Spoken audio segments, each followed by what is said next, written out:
The Chinese Communist Party is the world's largest political party. If one is big, one must act big.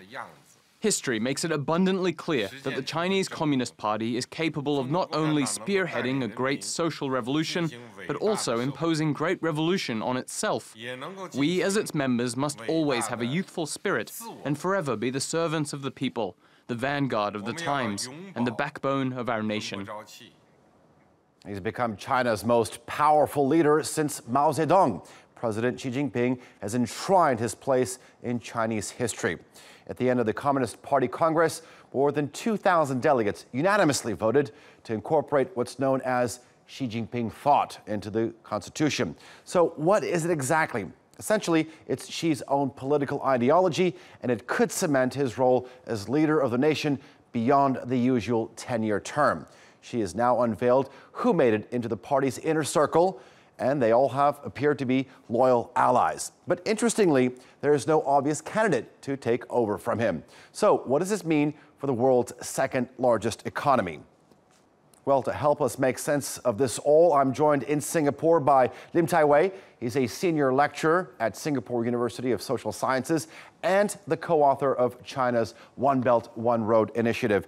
Dr. Lim, thank you very much for joining us here on the Newsmakers. Let me ask you, the Communist Party has enshrined Xi Jinping's name as well as his ideology into the Constitution. Where does this put him in reference to Chairman Mao? In the future, will we be referring to him as Chairman Xi? Okay, there are many sort of points about this.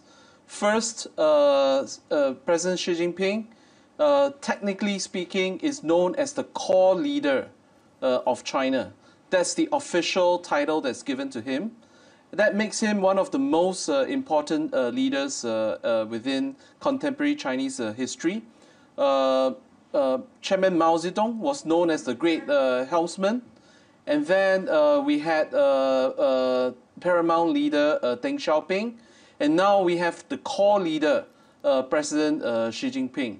So you can see that he has been elevated to a very important place in the contemporary history of the Chinese Communist Party. This process to enshrine him within his thoughts within the Constitution actually started in the Sixth Party Plenum, where there was an intention to create a legacy for President Xi in contemporary party history. And this has actualized in the 19th Party Congress.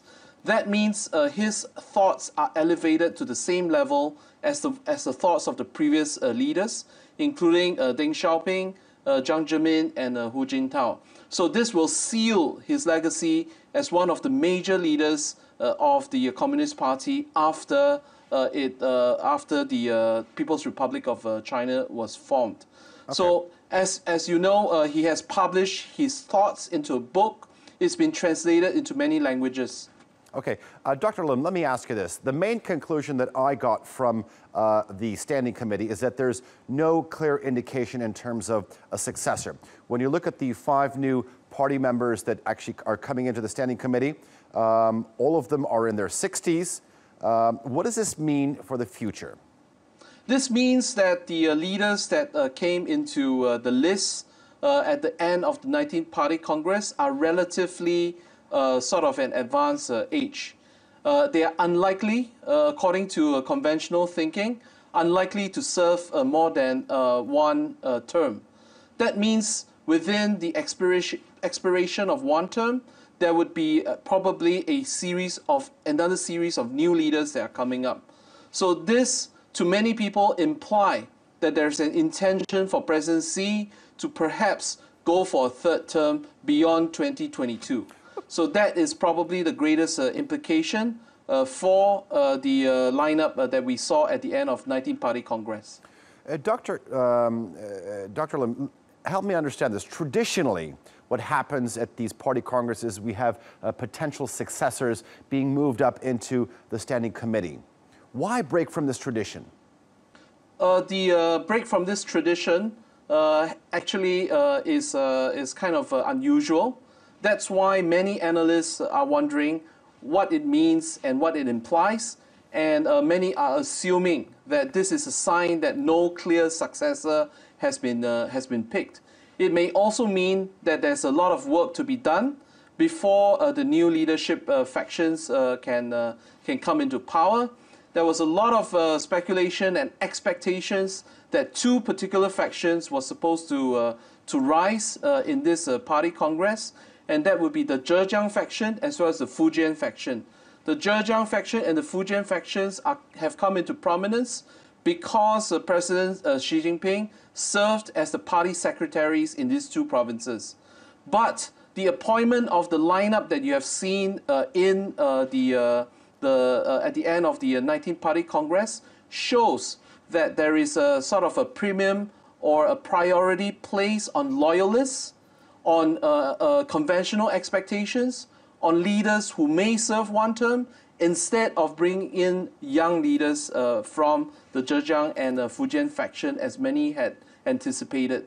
So all we can know for sure is that it seems to be pointing towards a momentum that President Xi is maybe going for a possible third term, and perhaps it is in the next term that we will see the slow and gradual incremental rise of the younger leaders from the Zhejiang and the Fujian factions.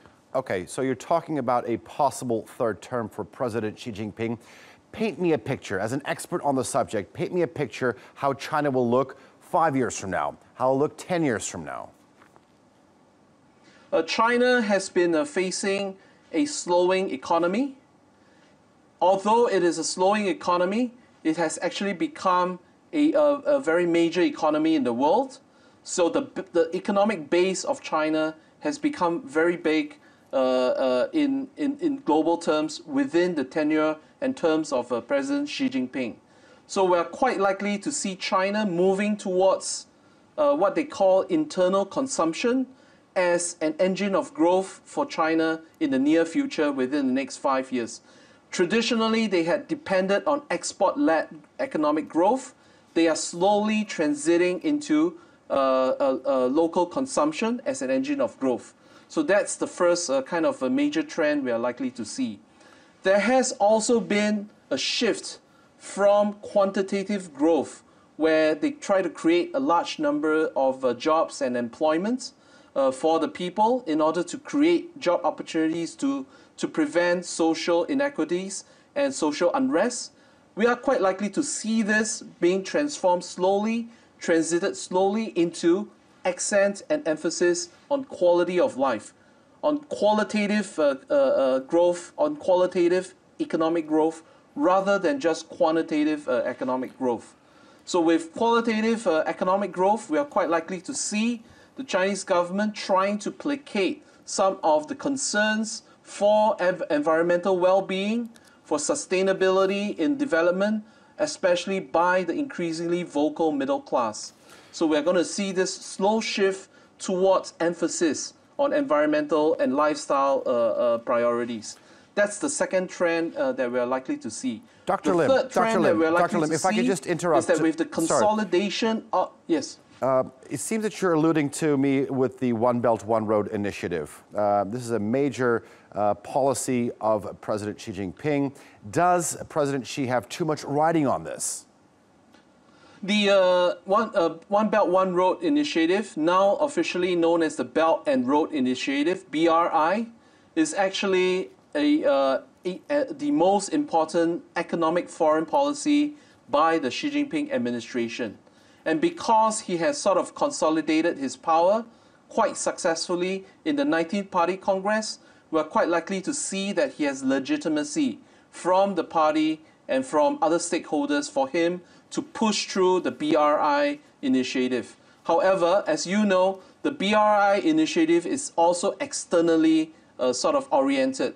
So President Xi and his team has to negotiate and reach compromises with many other countries that are involved in the Belt and Road Initiative. And there are two big components of the Belt and Road Initiative, the overland component and the maritime component. So many countries are involved in this kind of multilateral scheme. So it's quite likely to take a long time, and with consolidated domestic power that gives him legitimacy, President Xi will try to go all out into pushing the most important economic diplomacy in his term. Dr. Lim. But this will be a long process. It's very complicated, many challenges involved. Dr. Lim, one final question to you. Xi Jinping has also cemented himself as the top person in the country's military. What does this mean moving forward in terms of China's foreign policy, in terms of the geopolitical situation? Let's start off with the South China Sea. In the anti-corruption campaign that President Xi has carried out, he has actually cleared out generals in the People's Liberation Army that were accused of corruption. For example, the most high-ranking People's Liberation Army general that he has cleared out based on corruption was General Shi Tai-ho. So he's trying to consolidate his control over the military, over the PLA, and he seems to be doing this successfully. His predecessor took 1 year as a president, as a Chinese president, before he became the head of the Chinese Military Commission. For President Xi Jinping, he managed to get both appointments together at the same time at the start of his tenure. Okay. So he has used all these consolidation to his advantage. Lim Tai-wei joining us from Singapore. Thank you very much for joining us here on the Newsmakers.